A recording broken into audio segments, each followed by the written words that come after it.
मेरे पास ना Y plus security है, ना ए प्लस, ना बी प्लस, ना सी प्लस, ना डी प्लस, ना जी प्लस। मैं अकेले चलती हूँ। है हिम्मत आप में?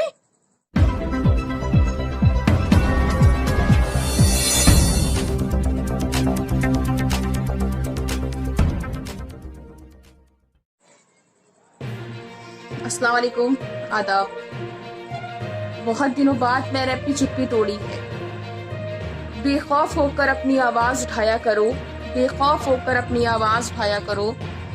एक औरत हो ये सोचकर डर मत जाया करो। जी हाँ, मेरे पास ना वाई प्लस सिक्योरिटी है, ना ए प्लस, ना बी प्लस, ना सी प्लस, ना डी प्लस, ना जी प्लस। मैं अकेले चलती हूँ। है हिम्मत आप में? एक औरत को भी राजनीति में अधिकार प्राप्त है।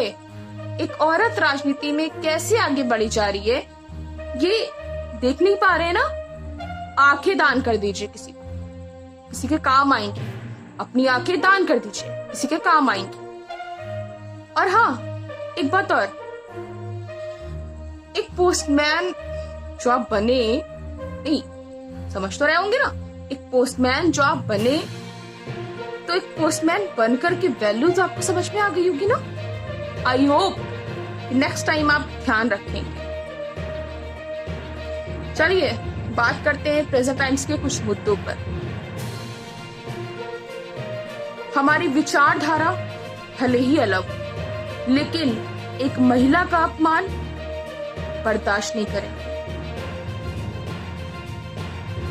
वर्तमान में हमारे यहाँ या हमारे विभागों में जो भी प्रशासनिक तौर से या यूं कह लीजिए कि किसी भी डिसिप्लिन के तौर पर जो भी भर्तियां होती हैं वो एज किसी के पढ़ने से जो शिक्षा मिलती है वो किसी के में कलम चलाने से नहीं बल्कि उसके हाव भाव, वेशभूषा और उसकी बातचीत से भी झलकती है। तो इसको भी हम पर बड़े अफसोस के साथ मुझे कहना पड़ रहा है ये कौन सी शिक्षा थी, कौन सी शिक्षा के दायरे में रह करके किस शिक्षा को ग्रहण किया था या किस शिक्षा के बाद इस पहलू को करने की नौबत आई है, या कौन सी शिक्षा हमको इस शिक्षा का ज्ञान देती है, या ये शिक्षा होती है मुझे नहीं मालूम है, मैं नहीं जानती हूँ। या मैंने जो भी शिक्षा ग्रहण करी है क्या उस शिक्षा को मैं नहीं समझती हूँ कि जो प्रबलता, जो पूर्त व्यवहार, मार खींच और एक तरह से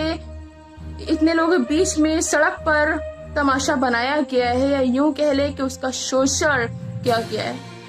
क्या शिक्षा हमको यही शिक्षा देती है, या शिक्षा से हमने कुछ सीखा ही नहीं है? क्या हमने शिक्षा ग्रहण करने के बाद भी किसी को पर न्याय किया? इसका इंसाफ कौन करेगा? या माननीय मुख्यमंत्री जी मैं आपसे आग्रह कर सकती हूँ, या माननीय मुख्यमंत्री जी मैं आपसे पूछ सकती हूँ, या माननीय इलाहाबाद प्रशासनिक विभाग में जो बैठे हैं डीआईजी महोदय हमारे सर, क्या मैं आपसे निर्मलता पूर्वक मैं सवाल कर सकती हूँ? मैं सवाल का जवाब चाहती हूँ सर आपसे। क्या ऐसी बर्बरता या ऐसी शिक्षा दी जाती है, या इसका कोई आरोप भी होता है? क्या इंसान कुछ रूप में रह करके अपना प्रोटेस्ट, अपना आंदोलन जो भी करता है, या उसके दायरे में रह करके, संविधान के दायरे में रहकर वो जो भी करता है उससे मनवाई जाए बात को, समझाई जाए बात को, ना कि उसके साथ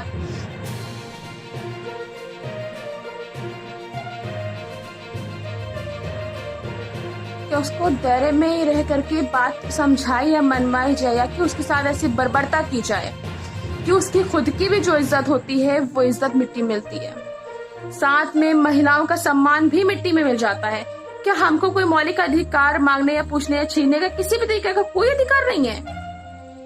ठीक है, अगर सर ऐसा नहीं है तो अगर हम मौलिक अधिकार ही नहीं है तो फिर संविधान के जो सेक्शन को हटा दिया जाए जिसमें नागरिकों को, सिटीजनों को मौलिक अधिकार की बात कही है।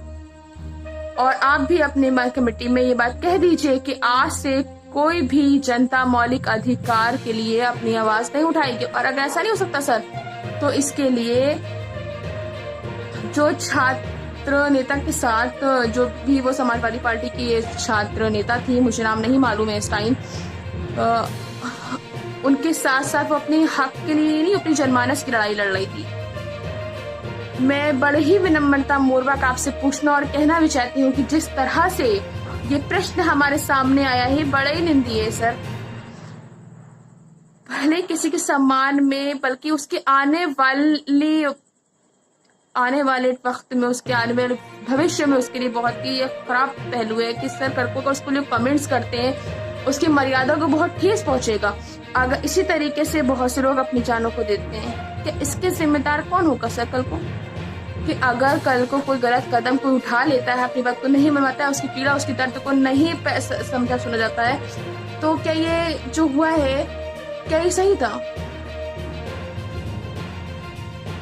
सर हमारी विचारधारा कोई भी हो, लेकिन एक महिला का सम्मान सर्वोपरि है हमारे लिए। और मैं आपसे रिक्वेस्ट करती हूँ सर कि प्लीज आपका जो स्लोगन था बेटी बचाओ बेटी पढ़ाओ का, वो अब सर कहाँ जा रहा है? शायद बेटी बचाओ से जगह बेटी पढ़ेगी सर, तो बेटी अपना हक तो मांगेगी ना। और हमारे गार्जियन सब पे सर, तो प्लीज मैं आपसे कहना चाहती हूँ कि बेटी बचाओ बेटी पढ़ाओ से के स्लोगन से बेटी मारो बेटी को सड़क पर मारो इस स्लोगन पर मत आइए सर। अनजाने रास्ते पर भी सहूलियत से चलने का हुनर रखते हैं, अनजाने रास्ते पर भी सहूलियत से चलने का हुनर रखते हैं। अरे हम नए भारत की नारी है साहब, जिंदगी भर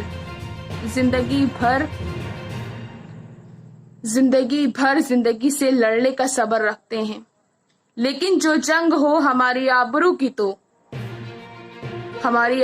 तो हम अपने दुश्मन के लिए कब्र और कफन दोनों रखते हैं। Thank you. हमारे इस वीडियो को ज़रूर लाइक कीजिए और आने वाली हर अपडेट को जानने के लिए हमारे इस चैनल को सब्सक्राइब कर दीजिए और बेल आइकन बजाना ना भूलिए।